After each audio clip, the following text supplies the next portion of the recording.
Hello, this is second part of the chapter, The Globalization of Inequality by P. Sainath. The question is, why does SARS get a lot of attention? All right. Now, P. Sainath says that if there is a disease that affects rich people as much as it affects poor people, or probably rich people more than it affects poor people, the entire world will take note. But there are many diseases that are caused because of the lifestyle of the poor people, and nobody really cares about it. All right. So the question is, why does SARS get a lot of attention? SARS is a severe acute respiratory syndrome, a fatal disease that affects one's ability to breathe.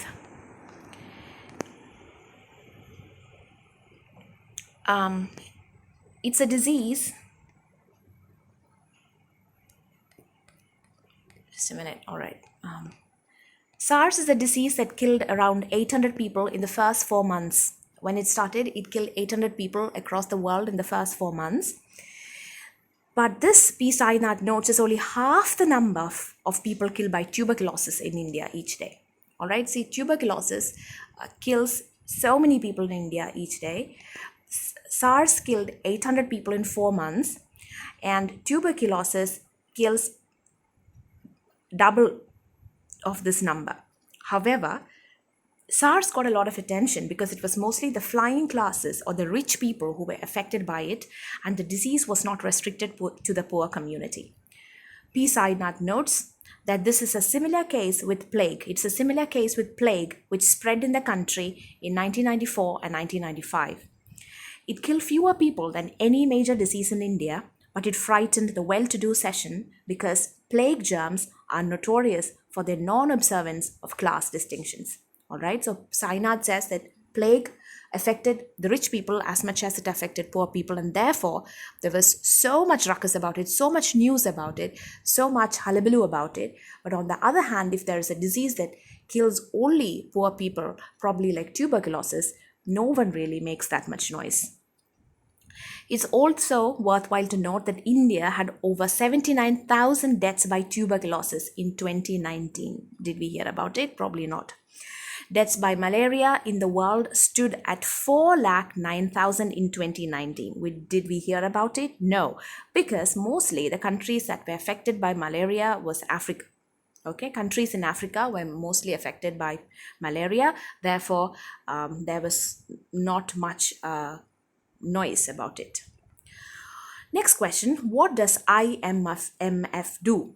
IMF, or the International Monetary Fund, is an international organization headquartered in Washington, D.C., consisting of 189 countries.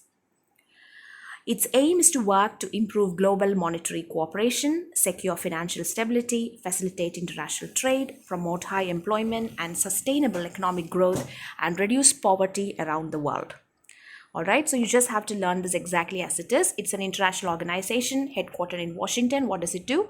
It works to improve global monetary cooperation, secure financial stability, facilitate international trade, and promote high employment and sustainable economic growth and reduce poverty.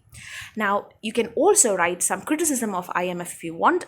IMF has been criticized for not doing much and sometimes for overreaching, okay, because they give loans to countries and everything. So there has been criticism that these loans affect the country's economy badly.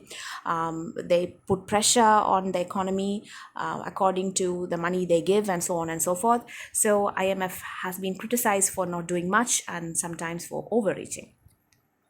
What effect has globalization had on Russia and China? All right.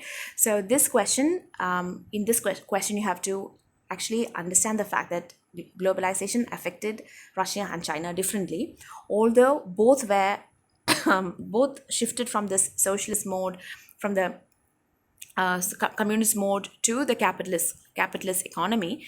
Globalization affected Russia and China in different ways. Now, before the term globalization became widespread, both China and Russia had to globalize. Neither government embarked upon its reform with a clear plan for long-term transformation. It can be said that while Russia opted for shock therapy, we learned about shock therapy in the previous video. So Russia, as I told you in the previous video, opted for shock therapy. That's a quick change in the economic system. They quickly changed from socialism to capitalism. Suddenly the government disinvested everything, and private people bought all these government companies, and there was a quick change. While China opted for gradualism, it's a slow change. China started its economic transformation in December 1978. Russia, after the collapse of the Soviet Union, that is in December 1991. Russia seemed to set on political democratization and the introduction of a capitalist market economy. In Russia, they also shifted to democracy. China really did not bring any democracy. So in Russia, they changed the political situation as well as the economic situation. China, however, persisted with socialism with Chinese characteristics. This consists of a mixture of planning and the market with both private and state-owned enterprises, but no democratization. All right, they did not opt for a democracy. The big difference was that Russia embarked upon radical political reform as well as economic reform. China, by contrast, kept political change under control throughout, with the exception of the upsurge of protests in 1989. That is the only time they even considered some reform, that is in 1989. You might have heard a lot about the Tiananmen Square in protest and everything.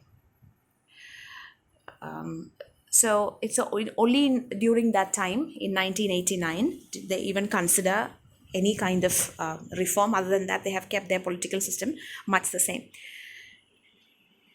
Immediately after the transition, as the government in Russia sold the public companies and such the private individuals, most of it was acquired by a few rich men, and that led to the rise, not the rich, okay, there's a mistake there, led to the rise of oligarchy in Russia. Russian economy was also heavily dependent on oil exports, steel exports, and sale of military equipments. When the demand of these items fell, the Russian economy suffered. Also, the fall of oil prices often impacted the Russian economy. China, on the other hand, benefited massively from globalization. China had a large population that helped it in its process of becoming the manufacturing hub of the world. Today, China is a $16.64 trillion economy. Okay, the GDP is 16.64 trillion as of today, like in 2020, while Russia remains a 1.71 trillion economy. China is world's second largest economy today, so globalization has impacted China and Russia differently. What is corporate globalism? Okay, corporate globalism is actually the rise of corporates, these large companies that spread across the world. They do not have any boundaries. They do not, no boundaries of the countries restrain them. They are spread across the world, and some companies, as we know, are richer than certain countries. They have so much wealth that they're so massive that they have more money than some countries.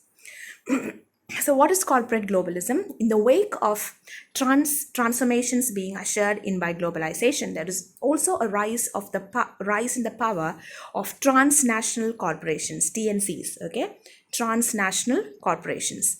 In a globalized world, large corporations reach across the world. They have offices and factories in many different countries. They have the financial resources to develop an underdeveloped country by introducing Western automation in production. They change people's lives in an underdeveloped country, but this is not always in a good way. Corporate globalism or corporate globalization has taken over the world. 60% of world's top 100 economies are not countries but corporations. Okay, so 60 of world's top 100 economies are not countries but corporations. For example, Walmart's revenues are bigger than Indonesia's. Okay, the shops, right? The Walmart chain, that shopping chain that is in the United States, its revenues are bigger than a country's, than Indonesia's. General Motors revenues exceed the revenues of Ireland, New Zealand, and Hungary combined. Royal Dutch Shell's revenues are greater than Venezuela's gross national product, or GND. In a globalized economy, these transnational corporations can be said to own the world. In many cases,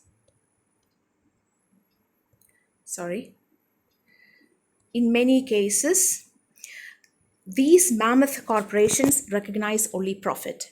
Critics have pointed out that with the formation of the World Trade Organization in 1995, these large corporate interests gained control over patents, tariffs, governmental and food safety laws, labor laws in underdeveloped countries, and so on. Quality of life, especially in underdeveloped countries, has been sacrificed to corporate greed. All right. So the word here is corporate greed. And in underdeveloped countries, it has been severely been compromised by these corporate giants, and they have been responsible for some of the most atrocious mismanagement of resources, whether it's natural or human. How does hunger affect women harder than men in Indian household? This is a commonsensical question, and we know why it happens. So it's just a lot. It has a lot of do with not just our economic condition, but also our culture or certain traditional customs that we have in India. The traditional custom is that women eat only after all the family members have eaten their fill. In families with no progressive mentality or lack of education, such practices are often stringently followed. That means that if food is scarce, there's hardly anything for the women to eat. So, although women prepare food, they often do not get enough to eat. Again, they might not eat at the proper time too. Now, this is some extra information that I have put here. The prevalence rate of undernutrition among married women stands at 55.3% as against 24.2% among married men. This is actually from Ministry of Health and Family Welfare, Government of India, National Health Profile 2011. And there's also information from SaveTheChild.in. There was 44.7% or more of undernutrition as well as anemia among adolescent girls as compared to boys. All right. So we'll stop there.